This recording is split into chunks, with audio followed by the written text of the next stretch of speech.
There is a race happening right now, and almost every person on this planet is running it. Running toward success, running toward love, running toward a better version of themselves. But here is what nobody tells you. Most of the damage in your life was not caused by going too slow. It was caused by going too fast. The relationship you rushed into, the words you said before you thought, the decision you made while you were angry, the money you spent trying to feel something, the healing you skipped because it was too painful to sit with. You didn't fail because you were lazy. You failed because you were in a hurry. Today, we are going to talk about the most underrated skill in the modern world. Not intelligence, not talent, not connections. Patience. And by the end of this video, you will not just understand patience. You will feel it differently. You will want it. Because the moment you stop rushing is the moment your real life begins. Let's start with the most dangerous moment in any person's life. It is not a battlefield. It is not a hospital. It is the moment you are flooded with emotion and you have a choice to make. Think about the last time you were truly angry. Not mildly irritated, truly, deeply angry. Your chest was tight. Your thoughts were racing. Every word out of your mouth felt completely justified. And what did you do? You sent that message. You made that call. You said those words. You quit that job. You walked out of that room. And then the emotion faded. And what was left? A consequence that didn't go away as quickly as the feeling did. Here is something science has confirmed and wise people have known for centuries. When you are in a highly emotional state, you are literally not using the rational part of your brain. The prefrontal cortex, the part responsible for logic, consequence, and long-term thinking, goes quiet, and the emotional brain takes over completely. This means that the version of you making decisions in anger is not the full you. It is a temporary you, a compromised you. And yet we let this temporary version of ourselves make permanent decisions. I want you to think about someone in your life, maybe it was you, who ended a friendship in a moment of anger and never recovered it. Who said something in frustration that changed how someone saw them forever. Who made a financial choice out of desperation that took years to undo. That was not stupidity. That was speed. The greatest leaders in history, the ones who built empires, who resolved conflicts, who changed the world, they all had one thing in common that people rarely mention. They knew how to pause. Abraham Lincoln used to write what he called hot letters. Furious letters he wrote to people who had wronged him. Angry, honest, unfiltered. And then he never sent them. He folded them, put them in a drawer, and slept on it. The next day, with a clear mind, he made his real decision. That is not weakness. That is the highest form of strength. So what do you do when emotion floods in and a decision is waiting? You use what I call the 3 pauses. The first pause is breath. Before you respond to anything, a message, a confrontation, a piece of bad news, take 5 slow, deep breaths. This is not a cliche. This is biology. Deep breathing activates your parasympathetic nervous system and physically begins to reduce the stress hormones in your blood. The second pause is silence. You do not have to respond immediately. In fact, the most powerful thing you can often say in a heated moment is nothing. Silence is not surrender. Silence is strategy. The third pause is sleep. If the decision can wait until tomorrow, let it wait. Sleep is not just rest. Sleep is processing. Your brain works through complexity while you rest. The answer you wake up with is almost always clearer than the one you had the night before. Remember this. A decision made in anger is a permanent solution to a temporary feeling. And no feeling, no matter how overwhelming it seems in the moment, lasts forever. One of the loneliest feelings in the world is not being alone. It is being with the wrong person and feeling alone anyway. And yet millions of people rush into relationships every day, not because they found someone extraordinary, but because they found someone available, someone who was there, someone who filled the silence. And loneliness is powerful. Do not let anyone tell you otherwise. Loneliness is one of the most physically painful experiences a human being can have. Studies have shown it activates the same neural pathways as physical pain. So when you are lonely, you are not being weak when you want someone close. You are being human. But here is where the danger lives. When you are lonely, your standards become negotiable. That thing that would have been a clear red flag 6 months ago now becomes something you explain away. They're going through a lot. Nobody is perfect. I can help them change. And slowly, without realizing it, you build your life around someone who was never a foundation. They were a temporary comfort. And when a storm comes, and storms always come, a comfort cannot hold. Real love is not an explosion.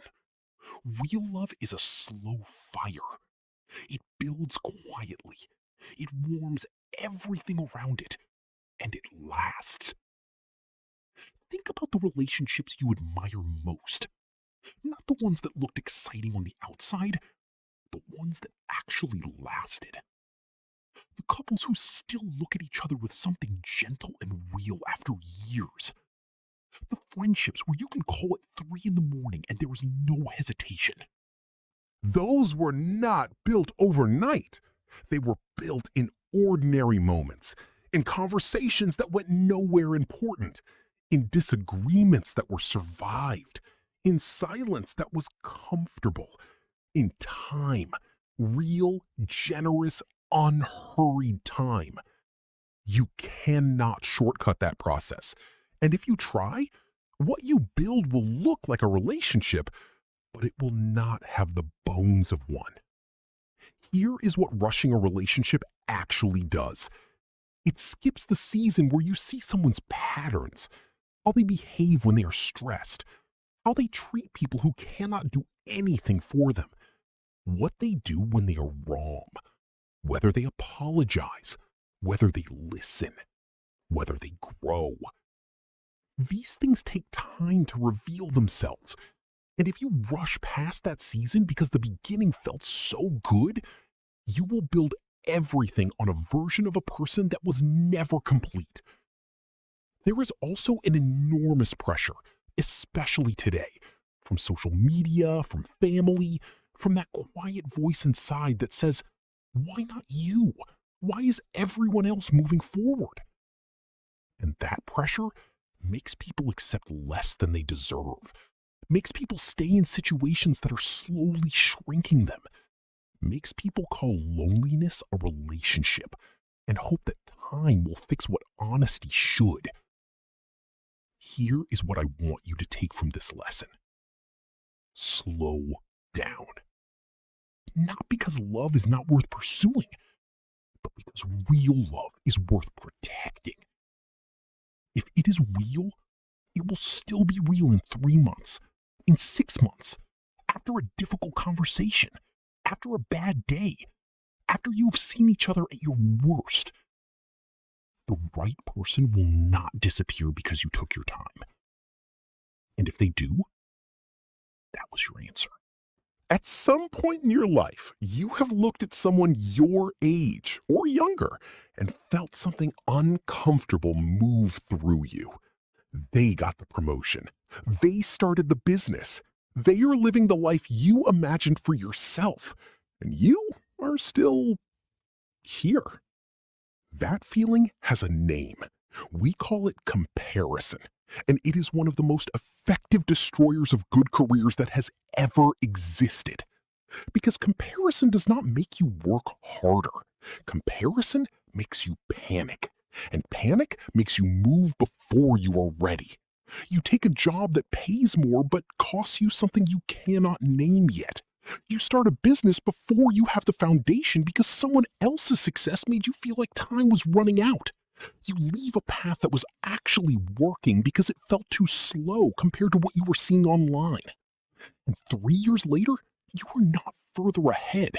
You are further behind and more exhausted and less sure of who you are professionally. This is what career rushing costs you. Here is a truth that the world of fast content and overnight success stories will never tell you. Most people who look like overnight successes are actually 10-year stories with a highlight reel at the end. The author who published their first book at 40 spent 20 years reading everything ever written. The entrepreneur who sold their company for millions spent a decade making almost nothing. The executive in the corner office started by doing work that nobody watched. Oh, you are not seeing the years. You are only seeing the result. And comparing your middle to someone else's ending is one of the cruelest things you can do to yourself. So, what does a healthy career actually look like when you slow down? It looks like building skills quietly and consistently. It looks like choosing depth over urgency. It looks like understanding that the person who knows one thing deeply is always more valuable than the person who knows 10 things barely. It looks like asking not, how do I get there faster, but what kind of professional do I actually want to become? There is a Japanese concept called shokunin. It describes a craftsperson who dedicates their entire life to mastering one single skill. A chef who has made the same ramen for 40 years and still wakes up thinking about how to improve it. A carpenter whose joints are so perfect they need no glue. These people are not behind. They are not slow. They are building something that cannot be rushed without destroying it. Your career is not a race against the people around you.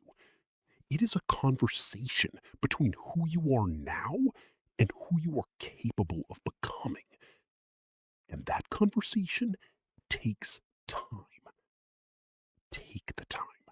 There is a tree in the forests of China called the Chinese bamboo.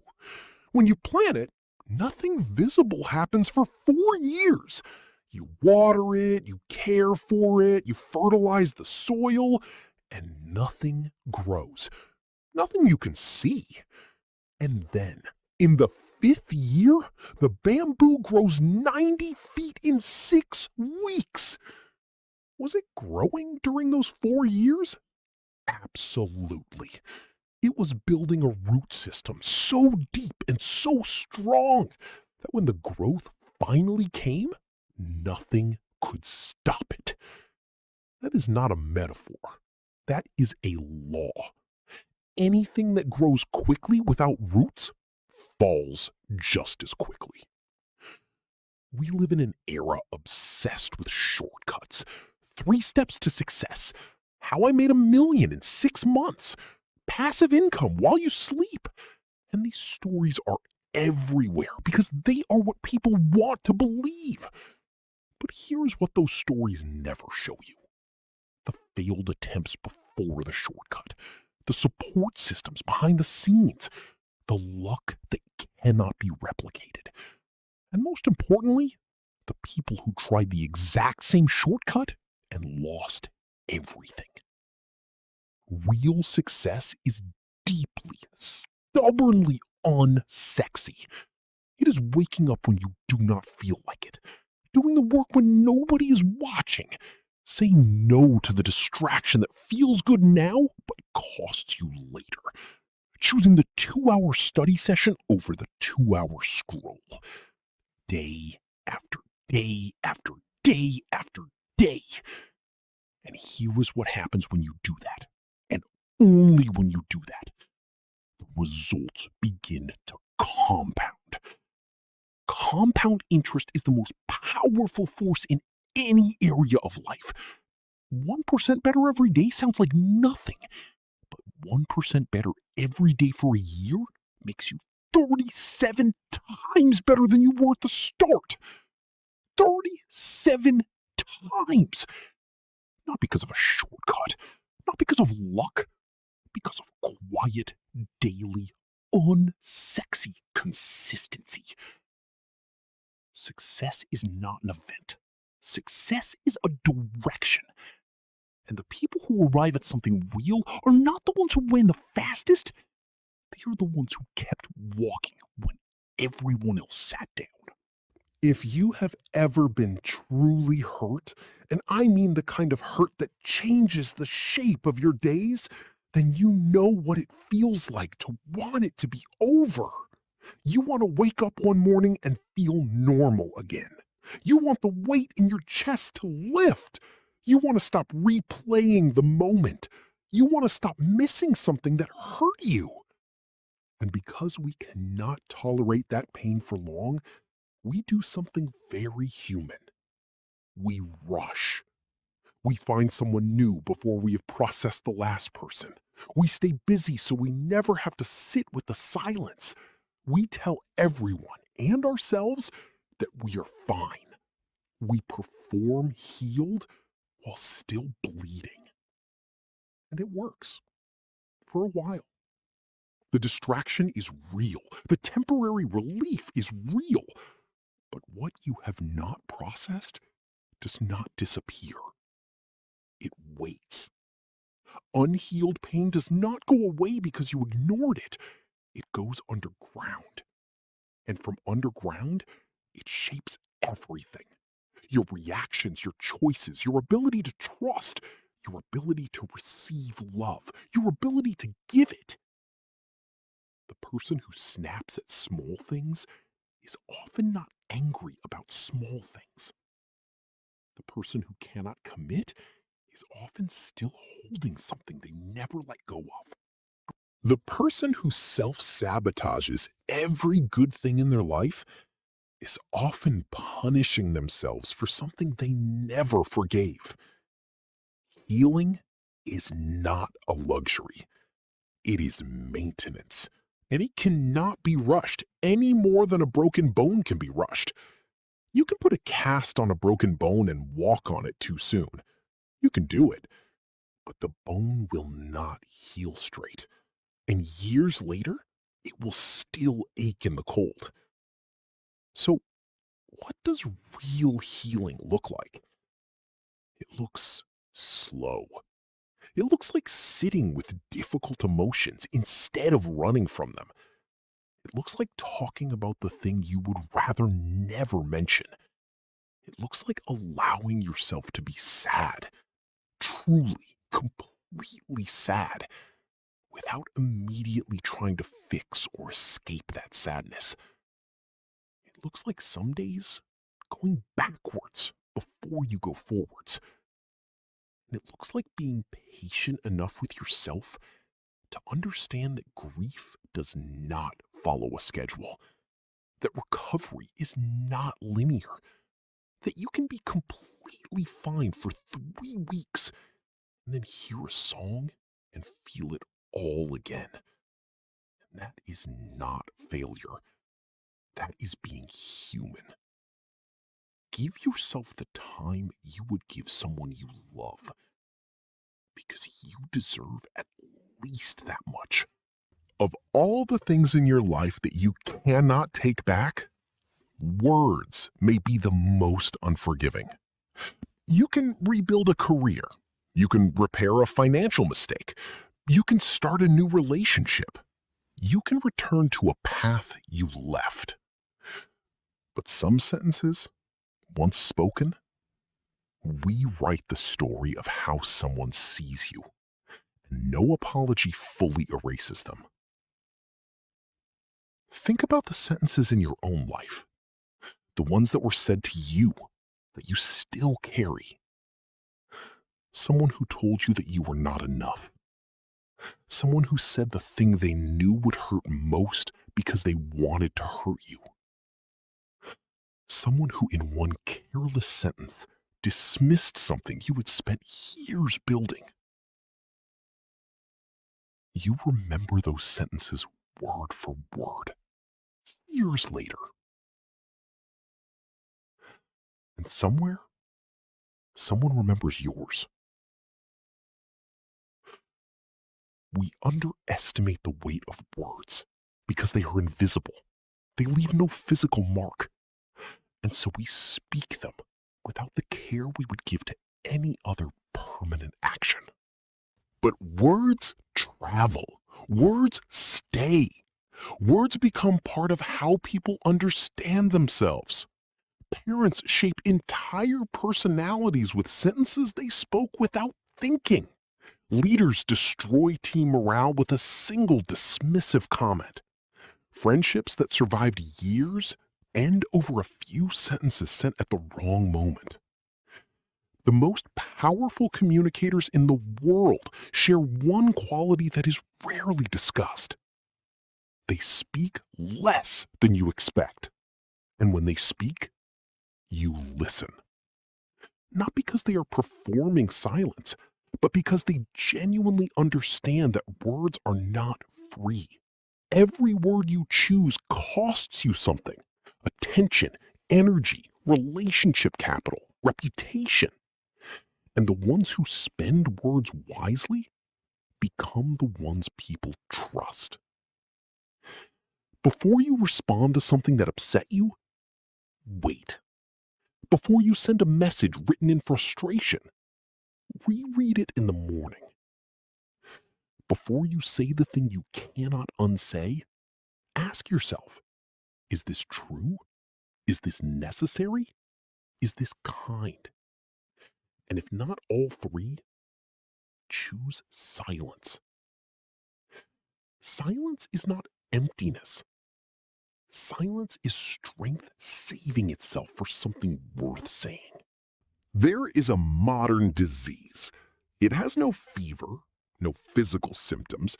It is called FOMO, the fear of missing out. And the financial industry, advertising, social media, investment platforms, has built an entire empire on top of it. Buy now, limited time. Everyone is investing in this. You are falling behind. This is your last chance. And in the moment, it feels urgent. It feels real. It feels like the train is leaving, and if you do not jump on right now, you will be standing on the platform watching everyone else's life get better. So you buy, you invest, you spend, you sign. And then the urgency fades, and you look at what you have in your hands. And sometimes it is fine, but often, more often than anyone admits, it is a mistake that takes months or years to undo. The psychology behind impulse financial decisions is not complicated. When we feel emotional, excited, anxious, jealous, afraid, we shift from thinking about long-term consequences to thinking about immediate relief. And spending money gives immediate relief. It feels like action. It feels like progress.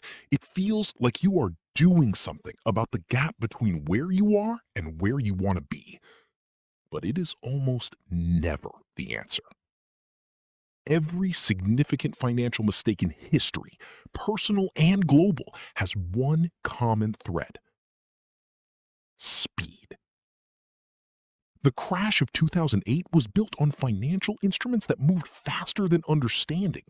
Personal bankruptcies are built on decisions made faster than consequences could be felt. The antidote is not intelligence. Many very intelligent people have destroyed themselves financially. The antidote is time. A rule that has protected countless people is this: for any financial decision above a certain threshold, sleep on it for at least 24 hours. For larger decisions, 30 days. If the opportunity is still there after 30 days and still feels right with a clear mind, act. If it requires you to decide right now or miss out, that urgency itself is your warning.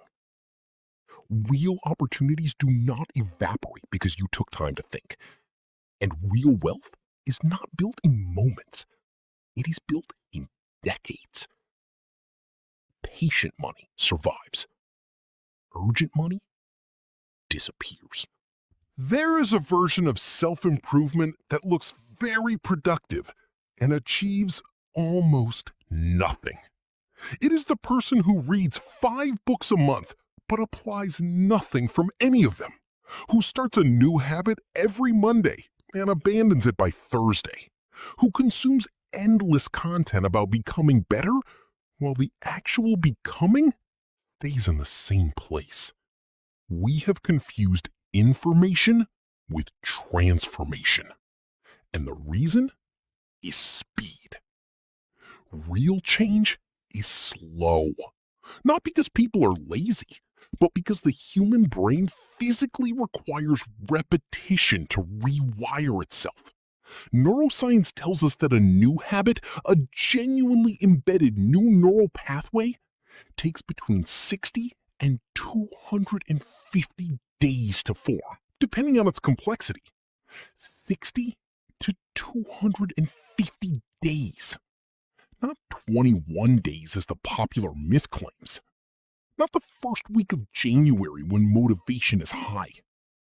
Months of quiet, consistent, unrewarded repetition before the habit becomes automatic.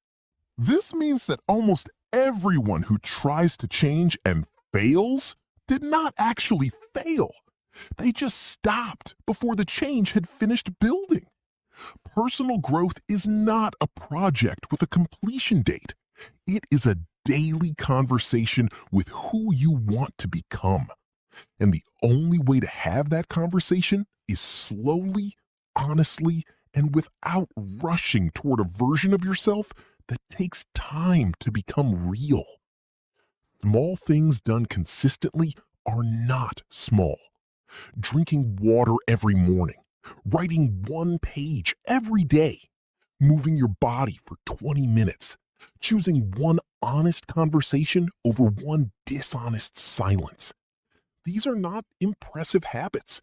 They do not make interesting social media content, but they quietly, invisibly, permanently change who you are. Be patient with your becoming. The most important growth in your life will probably go unnoticed by the world for a very long time. That is not a flaw in the process. That is the process. You are living in the most comparison-saturated era in human history. Every day, you are shown in carefully curated, beautifully lit, perfectly timed posts the highlight reels of thousands of people's lives. Their engagement, their promotion, their apartment, their body, their holiday, their business launch, their achievement. And your brain, which was designed for a world of 150 people in a village, cannot process that volume of comparison without harm. Because comparison was never designed to make you grateful. It was designed evolutionarily to show you the gap, so you would work to close it. In a small community, that was useful. You saw your neighbor build a better shelter, and it motivated you to improve yours. But today, you are comparing yourself to millions of people simultaneously, and the gap is infinite. There will always be someone further ahead, always someone younger who achieved more, always someone with less who built more. And the cruelest part? You are only seeing their wins. You are not seeing what it cost. You are not seeing the relationships they sacrificed, the health they ignored, the nights they cried with no one watching, the decade of failure before the year of success. You are comparing your entire reality to their best moment. There is no timeline for your life. There was never a schedule that said you should be married by a certain age, successful by a certain point, healed by a certain time, confident by a certain year.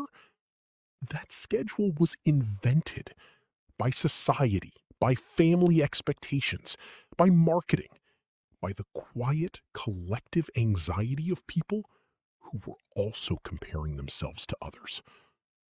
Morgan Freeman got his first major film role at 52. Vera Wang became a fashion designer at 40. Grandma Moses started painting at 78 and became one of the most celebrated artists in American history. Their timelines looked wrong to the outside world for a very long time. And then they did not. Your only competition is the person you were yesterday. And if you are a little wiser, a little kinder, a little more patient than you were this time last year, you are winning in the only race that was ever worth running. We have talked about what happens when you rush. Now I want to talk about what happens when you don't. Because patience is not passive.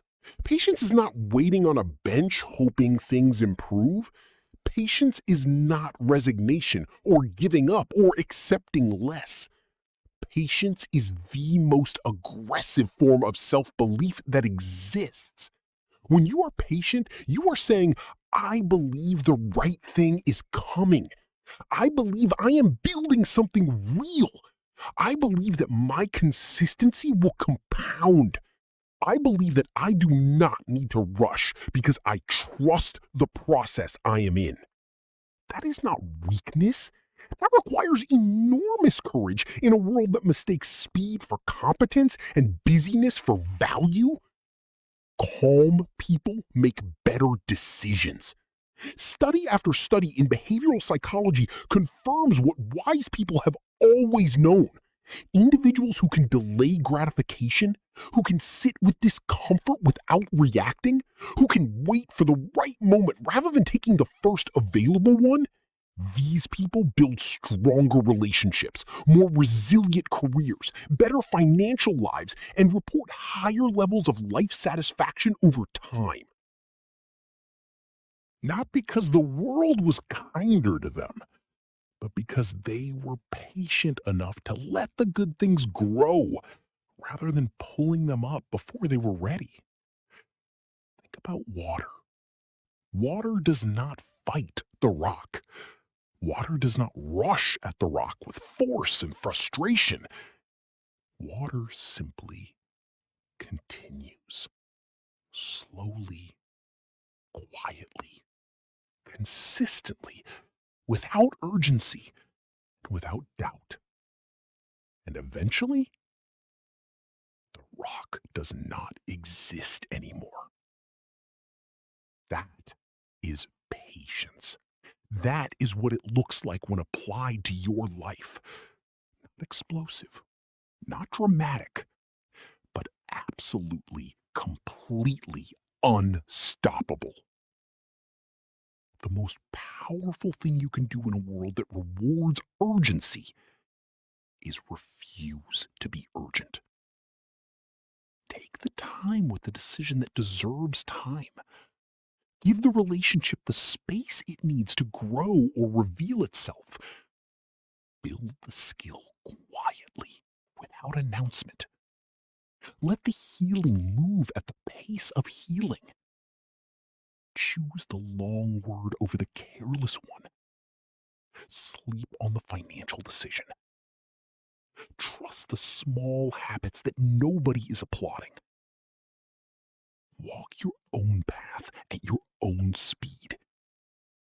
And understand deeply and without doubt that the things worth having were never built in a hurry. And I want you to know something. That alone means something. In a world of skip buttons and short attention spans, you chose to sit with something slow and real for over an hour. That is already patience in action. I want to ask you one question before you go. And I want you to actually think about it, not just scroll past it. Where in your life right now are you rushing something that deserves more time? Maybe you already know.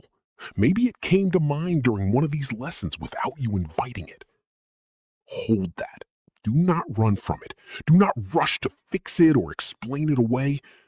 Just be with it for a moment.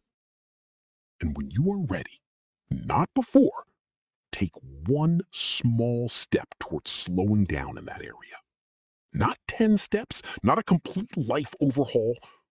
One small step. Because that is how real change actually works. Slowly, quietly, one step at a time. Your life is not behind schedule. It is exactly where your choices have brought it. And your next choice begins right now.